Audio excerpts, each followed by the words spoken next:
আসসালামু আলাইকুম নমস্কাৰ পোনপ্ৰথমে মই এটিভি ডিজিটেলক মই মোৰ তৰফৰ পৰা আন্তৰিক শুভেচ্ছা জ্ঞাপন কৰিছোঁ। মই 38 নম্বৰ বৰক্ষেত্ৰী বিধানসভা সমষ্টিৰ অন্তৰ্গত 65 নম্বৰ লাৰকুচি কাপলাপুৰী জিপিৰ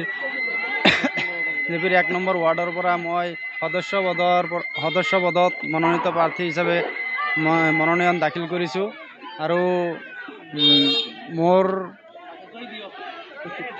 আজি নিৰ্বাচনী যিটো ৰেলী আছিল আজি অন্তিম দিন আপুনি মনোনয়ন দাখিলৰ পৰা আজিলৈকে ৰাজ্যৰ সঁহাৰি কেনেকুৱা পাইছে? নাই নিশ্চয় মই ৰাজ্যৰ সঁহাৰি বহুতখিনি ভালেই পাইছোঁ। মোৰ এইখিনি যিখিনি চাৰাউণ্ডিং মানুহ আছে মোৰ বহুত সহযোগ কৰিছে, বহুত লগত বহুত লাগি দিছে। আপুনি যদি জয়ী হয় নিৰ্বাচনত কোনটো কাম কৰিবলৈ আপোনাৰ ৱাৰ্ডৰ কোনটো কাম কৰিবলৈ আপুনি ইচ্ছা কৰিব? আপুনি চাওক আজি আমাৰ ৱাৰ্ডৰ যিবিলাক আপোনাৰ দুখীয়া মানুহ আছে সেইবিলাক কিছুমান প্ৰাপ্য পোৱা বস্তুবিলাক নাপায়, সেইবিলাক মই সমাধান কৰিম। আৰু ধৰক 1 নম্বৰ ৰাস্তা কাম আছে, ৰাস্তাৰ বহুত কৰিবলগীয়া আছে, সেই ৰাস্তাখিনিৰ কাম মই কৰিম।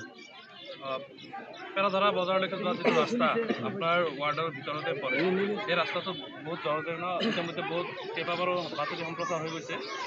সেই ৰাস্তাৰ বিষয়ে আপুনি কি ক'ব বিচাৰে? হয় নিশ্চয় মই সেই ৰাস্তাৰ বিষয়ে মই জয়ী হোৱাৰ পিছত মই নিশ্চয় ওপৰত মই কথা পাতি কিনে মই ৰাস্তাটো সমাধান কৰিম বুলি মই আশা ৰাখিছোঁ। সদৌ মই ভোটাৰ ৰাইজক মই এইখিনি আহ্বান জনাম, মোক যিখিনি আপোনালোকে সহায় সহযোগিতা কৰিছে, আগন্তুক যিটো 7 তাৰিখে যি আপোনাৰ সাত তাৰিখে যিটো ভোট পলিং হ'ব, তাতে আপোনালোকে যাই কিনে আপোনালোকে ভোটটো মোৰ বাল্টিৰ ছবিত ভোটটো দি কিনে মোক সহযোগিতা কৰিব বুলি মই আশা ৰাখিছোঁ। আসসালামু আলাইকুম নমস্কাৰ। 65 নম্বৰ লাৰকুচি কাপলাপুৰী গাঁও পঞ্চায়তৰ 1 নম্বৰ ৱাৰ্ডৰ ৰাইজৰ মনোনীত প্ৰাৰ্থী হানিফ আলী আহমেদৰ আজি অন্তিম দিনা কাৰ্যসূচী আছিল। ৰেলী ৰোড শ্ব' হৈ গ'ল আৰু ৰাইজে আমাক যি সঁহাৰি জনাইছে আমি ৰাইজক ধন্যবাদ জনাইছোঁ। আৰু হানিফ আলীৰ এটাই আশা, তেওঁ আমাৰ এই লাৰকুচি জিপিত সকলোৱে গম পায় কেনেধৰণৰ দুৰ্নীতি হৈ থাকে, আৰু আমি আশা কৰিছোঁ আমাৰ হানিফ আলীক লৈ আমি এই দুৰ্নীতি মুক্ত কৰিম। আৰু যেনেকৈ অৰুণোদয়ৰ কাম হৈ থাকে, মানে কিছুমানে পৰিয়াল কেন্দ্ৰিক লিষ্ট বনায়, আমি যিকোনো কাম আহিলে পাব্লিকৰ সৈতে শ্বেয়াৰ কৰি যি আহে যে ৰাইজে ডিচাইড কৰি যাতে ৰাইজৰ মাজত কাম কৰিব পাৰে আৰু সম্পূৰ্ণ দুৰ্নীতিমুক্ত এটা পঞ্চায়ত গঠন হয়, তাৰে আশা কৰি আমি যাতে ছাকচেছ হওঁ। আপোনালোকে দোৱা কৰিব আৰু সকলোৱে বাল্টিৰ ছবিত ভোট দিব বুলি আমি আশা ৰাখিছোঁ। আসসালামু আলাইকুম নমস্কাৰ। মই পোনপ্ৰথমে এটিভি ডিজিটেলক মই মোৰ তৰফৰ মই আন্তৰিক অভিনন্দন জ্ঞাপন কৰিছোঁ। আজি জানে দ্বিতীয় পৰ্যায়ৰ নিৰ্বাচনৰ প্ৰচাৰ অভিযানৰ অন্তিম দিন। এই অন্তিম দিনত আমি লাৰকুচি 65 নম্বৰ লাৰকুচি কাপলাপুৰী জিপিৰ পৰা 1 নম্বৰ ৱাৰ্ডৰ পৰা হানিফ আলী আহমেদৰ হৈ আমি যিটো প্ৰচাৰ অভিযান চলালোঁ, এই প্ৰচাৰ অভিযানত আমি অনুভৱ কৰিলোঁ যে এই প্ৰচাৰ অভিযানত হানিফ আজি সফল।